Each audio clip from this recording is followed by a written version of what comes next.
एक आदमी अपने भाई का 4 बीघा जमीन बेईमानी किया, 4 बीघा जमीन बेईमानी किया छोटा भाई का। छोटे भाई ने पंचायती बिठाया, मुखिया को बुलाया, सरपंच को बुलाया कि भाई हिसाब को पंचायती कर दीजिए, इंसाफ कर दीजिए, ये मेरा बड़ा भाई 4 बीघा जमीन मेरा बेईमानी कर लिया है। तो लोगों ने समझाया, मुखिया साहब ने समझाया, सरपंच साहब ने समझाया उसके बड़े भाई को, अरे छोटा भाई छो दादा।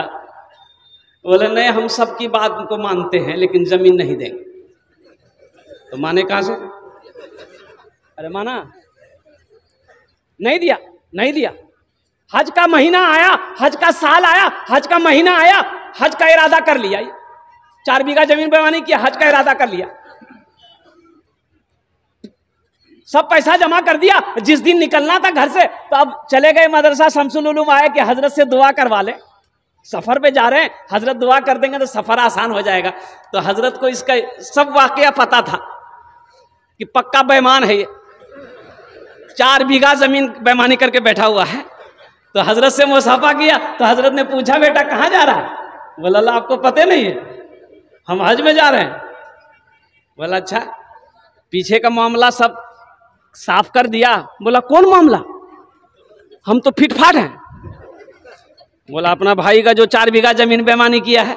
बोला अल्लाह हजरत, उसी को तो माफ कराने हम हज करने जा रहे हैं। अरे माफ होगा? अरे बोलो ना माफ होगा। तो हजरत ने जवाब दिया, है नादान, तू एक हज की बात करता है, एक हज की बात करता है, अगर हजारों हज भी कर लेगा फिर भी अल्लाह उस गुनाह को माफ नहीं करेगा जब तक अपने भाई की जमीन को वापस नहीं कर दे।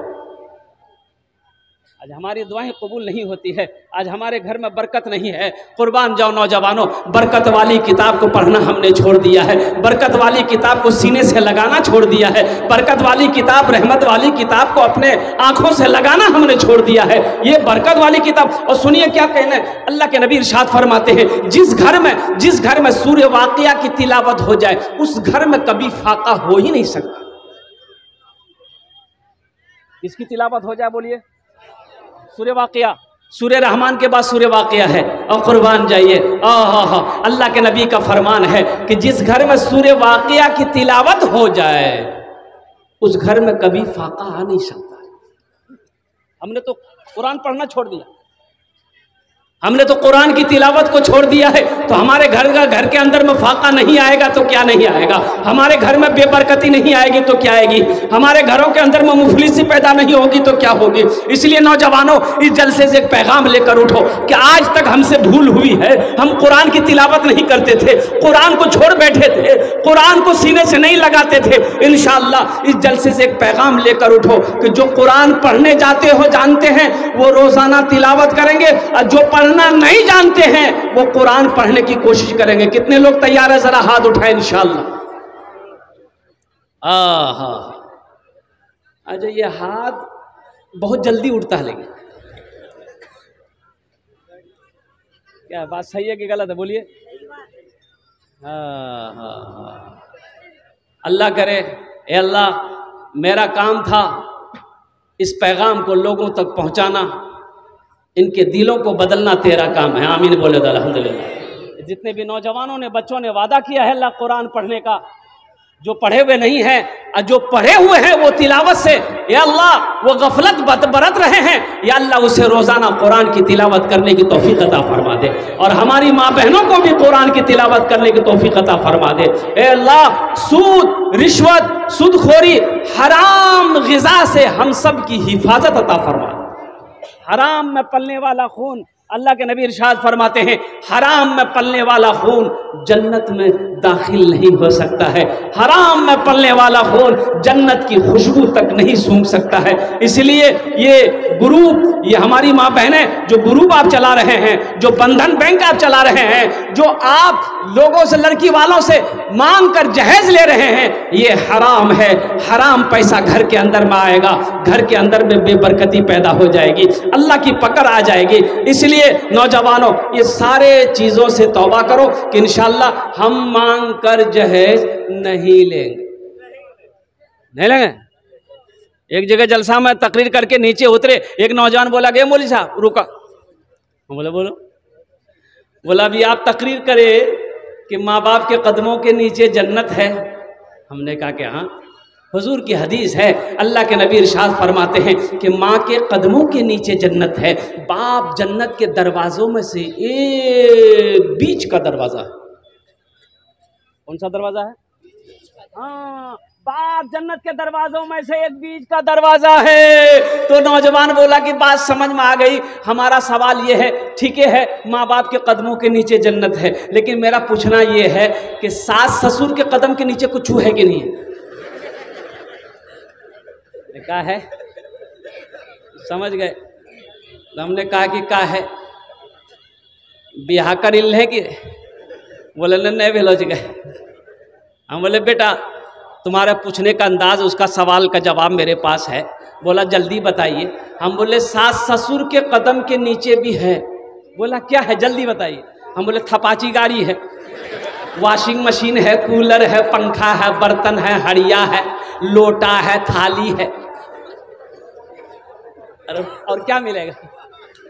सास ससुर के कदम के नीचे यही नहीं मिलेगा?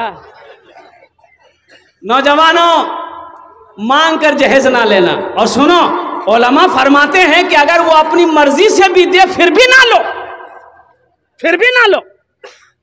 लड़की वाला अगर अपनी मर्जी से दे फिर भी ना लो, इनकार कर दो, नहीं मुझे नहीं चाहिए, मुझे नहीं चाहिए, मुझे तो मुझे तो सब में आपकी बेटी चाहिए, हमें तो अपनी बीवी चाहिए। और बहू, और लड़का का बाप कहे हमें तो वो बहू चाहिए कि जिसका कदम मेरे घर पे पड़ जाए तो अल्लाह उसके कदम की बरकत से मेरे घर को जन्नत बना दे।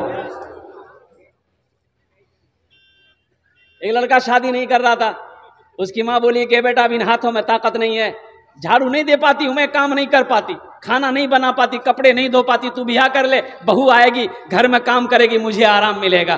तो बेटा बोला कि अम्मा नहीं, जब तक तू जिंदा है मैं शादी नहीं करूंगा, जब तू मर जाएगी फिर हम ब्याह करेंगे। बोले क्या है?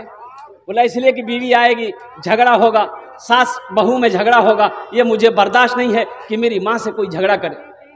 कुछ दिन और गुजरे, माँ बोली कि बेटा अब बर्दाश्त नहीं हो रहा, तू कर ले। बोले ठीक माँ, देख अगर आप चाहते तो देख लीजिए। माँ एक लड़की को चुनी, पसंद की, पढ़ी लिखी लड़की, ब्याह करके ले आई। लड़की क्या माशाअल्लाह 10 बजे सुबह उसकी नींद खुलती थी। अब बुढ़िया भोरे उठ के नमाज पढ़ के झाड़ू देना, बर्तन धोना, नाश्ता बना के पलंग पे ले जाके देना। वो उठती थी, मार इधर से बरस, मार इधर से बरस करके नाश्ता खा के फिर पलंग में किताब लेके बैठ जाती थी। जब 2-4 दिन हो गया तो उसका बेटा को बोला कि अम्मा उसको बोलो ना, अरे ना काम न करेगी, तुमको आराम करने के लिए ना ब्याह किया हम। बोले बेटा कैसे बोले, नई नवेली लड़की है, कुछ दिन के बाद करने लगेगी, छोड़ो मत बोलो, दिल दुख जाएगा। जब हफ्ता दिन हो गया बेटा को बर्दाश्त नहीं हुआ, बेटा बोला कि अम्मा एक आइडिया मेरे दिमाग में है, जब आप झाड़ू दीजिएगा ना आपके हाथ से हम झाड़ू छीनेंगे। कि अम्मा झाड़ू हम देंगे, आप नहीं दीजिएगा।